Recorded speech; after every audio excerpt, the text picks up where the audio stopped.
welcome back my favorite AI developers to a brand new video. And last week I made you a promise. I said that we would stop being passengers, and today I'm gonna keep that promise. We're going to give the agent its rules, one file that tells it how to work and what your standards are, and then watch how differently it behaves. The same project, but a completely different approach. A quick recap. Last week, we vibe coded this Pomodoro timer with no plans and no rules on purpose. And it worked, but it was messy. And one thing that always bugs me, and you can actually see it in the colors, that every single time the agent just picks its own and they all end up all over the place. That is what we are going to fix today at the root. So if you're new to the channel, my name is Michael. I've been teaching coding for over 7 years, and then the last 2 I've been fully focused on AI coding.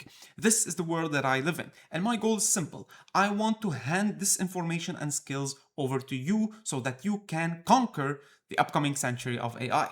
That was kind of cheesy.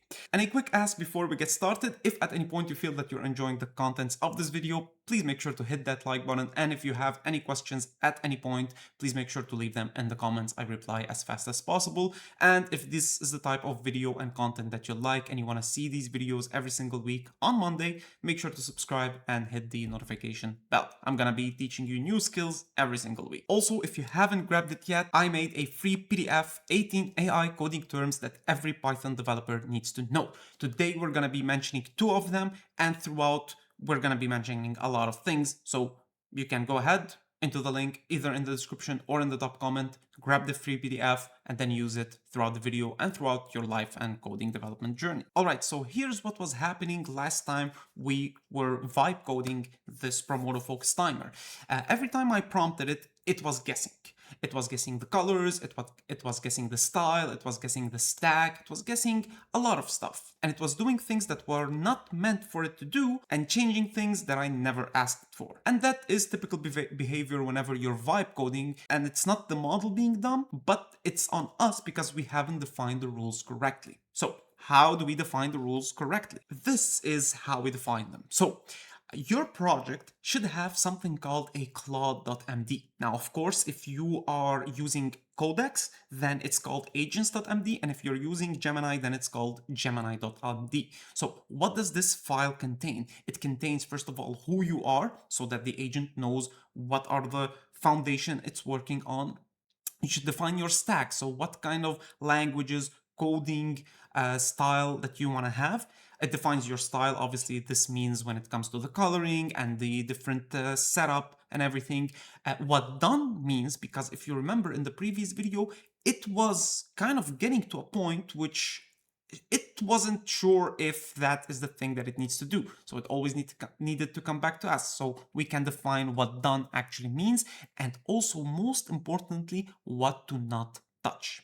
Or you'll see now when I showed you my own Claude.md, and this also refers to context engineering, and it works like a system prompt. And if these 2 words scare you, they are in the PDF. Go ahead and read them, and I'm also gonna leave a tip somewhere in this video regarding that. And this Claude.md file is going to be the big difference between us being a passenger and us being a boss. Because the passenger takes whatever the agent decides for it, but the boss has standards. And this file is going to be the most boss thing that you do in the next 5 minutes. I wrote that into the script, and I was like, I probably shouldn't say that sentence, but I did, and I like it. So let me show you what this Claude.md actually looks like. Alright, so here is our project that we were working on the last time. As you can see, it simply has this index file, a single file that it made. Alright, so here is the Pomodoro that we've built last time. As you can see, when I hit the start, it works. When I pause, it pauses. When I have a short break, and I can have a long break, and I can add the task that I want to be working on right here. Now, the problem with this is, first of all, and right off the bat, like something that you can easily see, is that the coloring is off. It's not something that we chose. It's something that the AI agent chose for us. After a bit of tweaks, we also changed a couple of the buttons that we didn't want to have, and some buttons that we do want to have, such as this arrow. Now, today, we're gonna be fixing that. So right here, back in Visual Studio, I'm going to go ahead and create a new terminal, and I'm going to hit Claude but I'm not just gonna run Claude. I'm actually going to do a resume, and you can see that it's already suggesting that for me, a dash dash resume. Now this dash dash resume shows you previous conversations that you've had inside of this project. And one of them was 5 days ago when we were building a browser-based Pomodoro timer. So I'm going to hit enter, and you can see that now the entire conversation has been loaded in. If you remember, the last thing that I did in the last video was showing you the context. So as you can see right here, we have something called a CLAUDE.md, and it has taken up 538 tokens. Now, this CLAUDE.md is different than the CLAUDE.md that I'm about to add. This is a system level CLAUDE.md, so these are the general rules that I want Claude to have in general, across all projects, across everything that I do. But what I'm about to add right now is going to be a special Claude. So I'm gonna drag it in.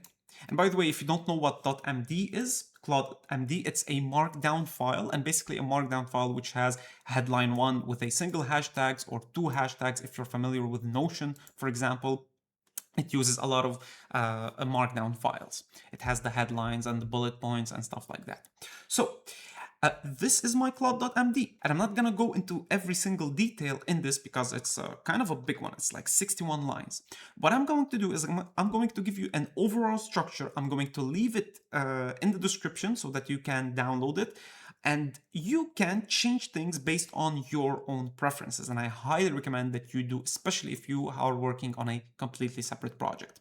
So first of all, I introduce not myself, but in general, what we're doing right here. So it's the project context and rule for this build. For example, I tell it what this is. It's a Pomodoro focused timer that runs in the browser, a big countdown, blah, blah, blah. As you can see, a lot more detail than the previous initial prompt that we made. I tell it the stack and the structure. So we're using HTML, CSS, and JavaScript in a single HTML file, no frameworks, so no React.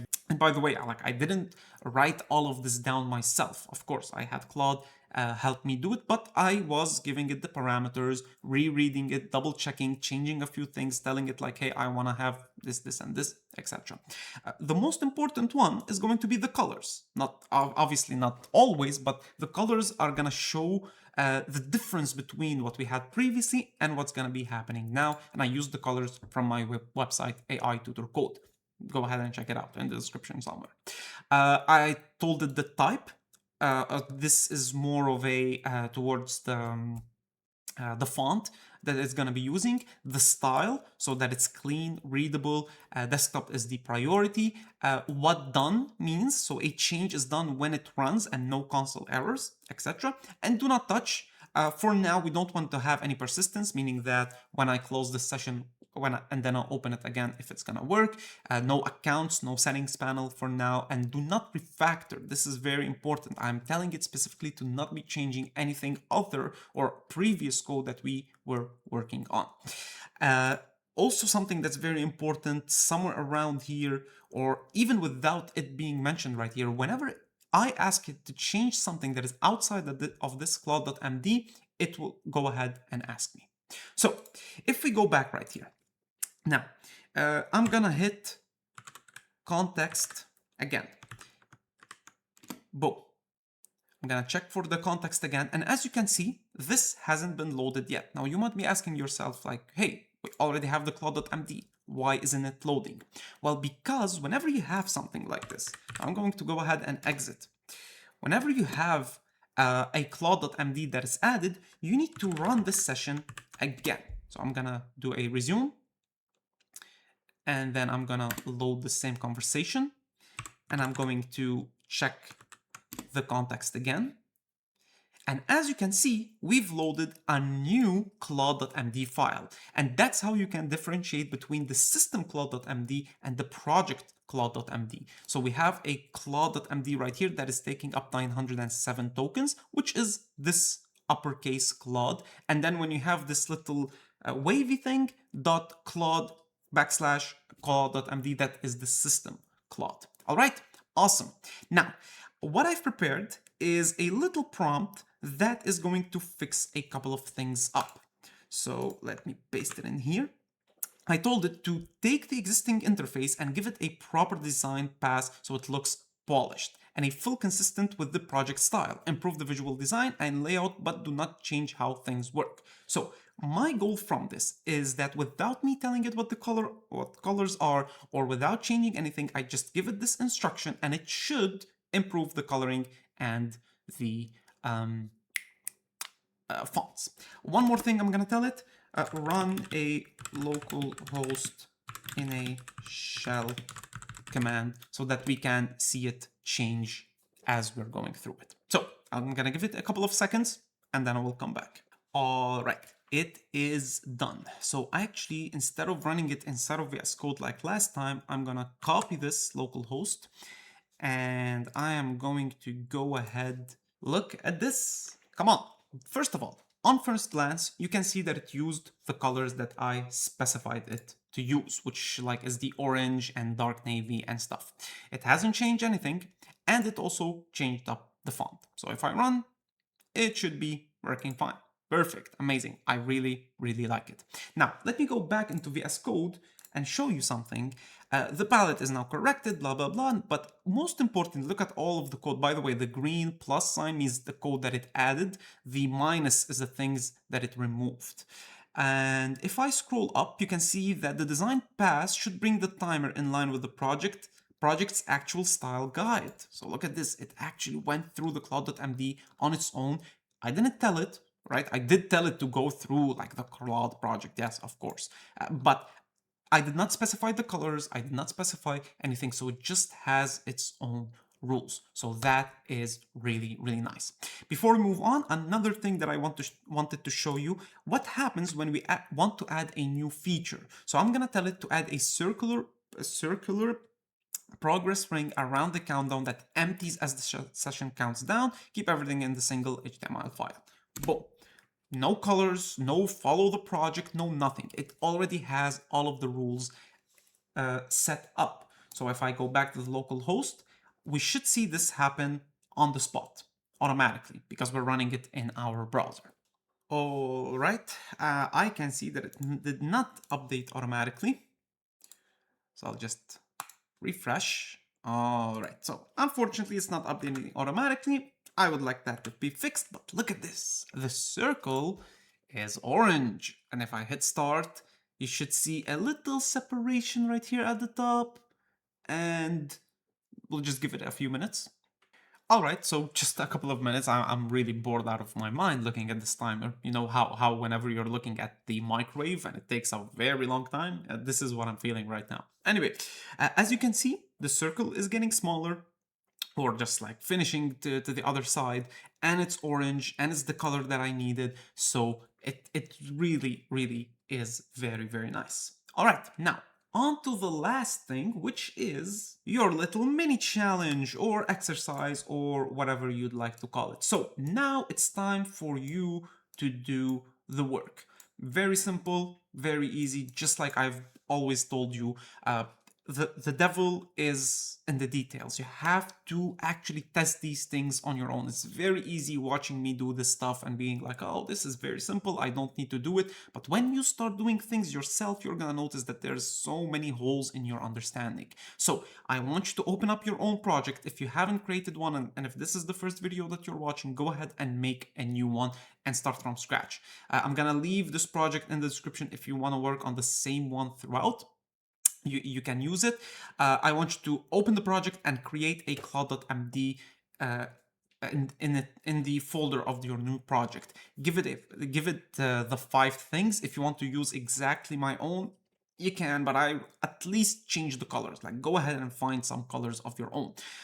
Resume and or restart the session. Ask the agent to add one small thing. Watch whether it follows these rules. And the goal is for you to add a feature that will have the same color as the one that you've defined in the Claude.md. If it doesn't, then, well, everything breaks. And also something that you can try is to add a second rule that fights the agent's default. So what I mean by that is try to tell it to use a color that you did not specify, right? And try to see if it tries to battle you for it. Or maybe inside of your Claude.md, tell it that if I do something that is contradictory to the Claude.md or the rules that I gave you, ask me questions, give me suggestions. things like that. And that is the winning formula. And that, ladies and gentlemen, is what you should do to go from being a passenger to being the boss, from going to complete vibe coding to taking your first steps into vibe engineering. Yes, that's really I couldn't have I don't even have it written. I just came up with that on the spot. Thanks so much for watching. I hope you enjoyed.